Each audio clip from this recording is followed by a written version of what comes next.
my dear old Swanee, I'd give the world to be among the folks in the IX. I even know my mammy is praying for me down by the Swanee. The folks up north will see me no more when I get to that Swanee shore.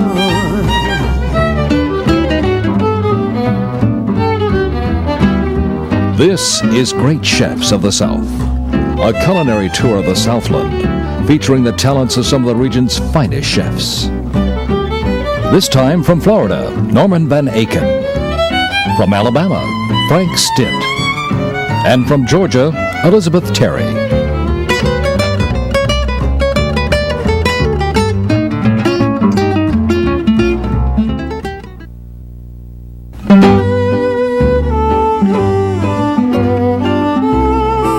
The canopy that thematically covers South Florida restaurants is New World cuisine, and Norman Van Aken is one of the fervent practitioners of the Caribbean-tinged cooking. Indeed, he coined the term. From his popular Normans in Coral Gables, he offers an appetizer of Yuca-Stuffed shrimp with orange mojo. Okay, the first step is going to be the mojo. I have cumin seed and salt, and I'm putting this in a molcajete here, which is the very ancient Cuisinart.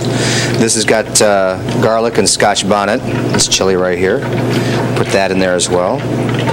You don't have to use something like this. You could use a Cuisinart or a knife, but it's kind of a nice thing. I've got some hot oil that I've got working right here. And here I've got a combination of some Spanish cherry wine vinegar and sour orange juice. I'm going to go ahead and mash this up. The molcajete gives it a very nice texture, and it allows the sense of the cumin to really work in beautifully with the sense of the Scotch bonnet. Like I say, you don't have to use this, but it really gives you a better texture. Scotch bonnet peppers are reportedly the hottest on earth. Okay. Let me go ahead and add my... just so I can kind of get it up out of the molcajete here in a moment. The liquid was a combination of sherry vinegar and orange juice. Just put this into a bowl, and because my olive oil is hot now, which is kind of one of the secrets to the mojo, or sometimes we call it moje here, is it really releases the perfume of the garlic and the cumin.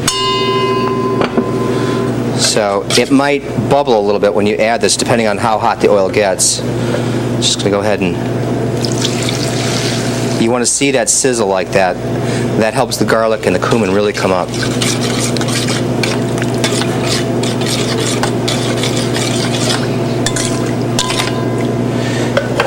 And that's the mojo.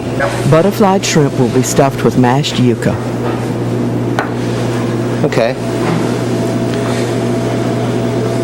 This is yuca. It's a tuber, and like so many of the tubers that we see here in South Florida, it looks a little bit, looks a little odd, I guess, at first, but you get used to seeing these things and you start working with them. It's a very firm tuber, and as you can see, it's not easy to cut it, but it's white on the inside, and this kind of bark-like exterior is removed carefully.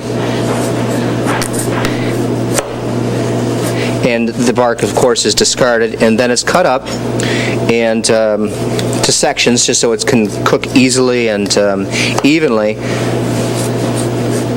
And sometimes yuca is served boiled in a mash like this, and a lot of times it's served also fried, which is really great, addicting flavors of fried yuca. Think of French fries, but with yuca fries. And we take the shrimp and we just butterfly cut them. And then we'll just take a little bit of the mash, and it just has a consistency of like mashed potatoes, and we just put them in there. But yuca is not mashed potatoes. It has a much different flavor. It's kind of got a very, very unique, some people say it reminds me a little bit of the flavor of mashed potatoes with chestnuts. You just go ahead and put them in there like that, and we'll do 2. Dip the shrimp in flour, beaten eggs, and breadcrumbs. Okay, we'll just drop these in here and everything but the tail. Very simple. Coat the yuca there too as well. And then into the breadcrumbs.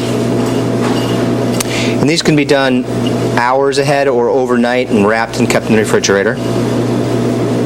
The shrimp are cooked in hot oil.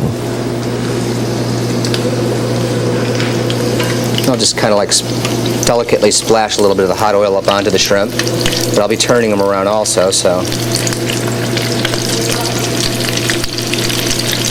Now the yuca is in there, but you'll want to be careful as you lift it out that it doesn't fall out in a lump on you. It's not likely, but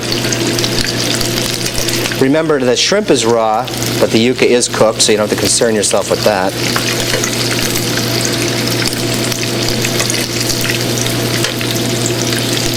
Cook until golden brown, then drain just before service.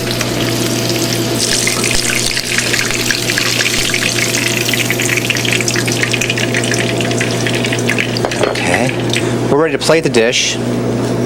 So we'll take our shrimp and we're going to provide a little base of them with a little bit of, in this case we have a little bit of tartar salsa, homemade tartar salsa, with a touch of Scotch bonnet in it, and that'll help keep our shrimp nice and firmly planted as you move to the dining room, but it also helps the sharpness of the Scotch bonnet tartar salsa with a pickling will really be refreshing against the richness of the yuca and the shrimp. And depending on how you're going to go ahead and serve this dish, sometimes you might want to like add a little bit of a little mesclun of lettuces dressed in a light vinaigrette. With a cool kind of action of the lettuces, this really is a nice first course. Then of course we have our mojo, or moje as I said before, and we'll just go ahead and mix that up. And just drizzle a little bit over the shrimp and onto the plate.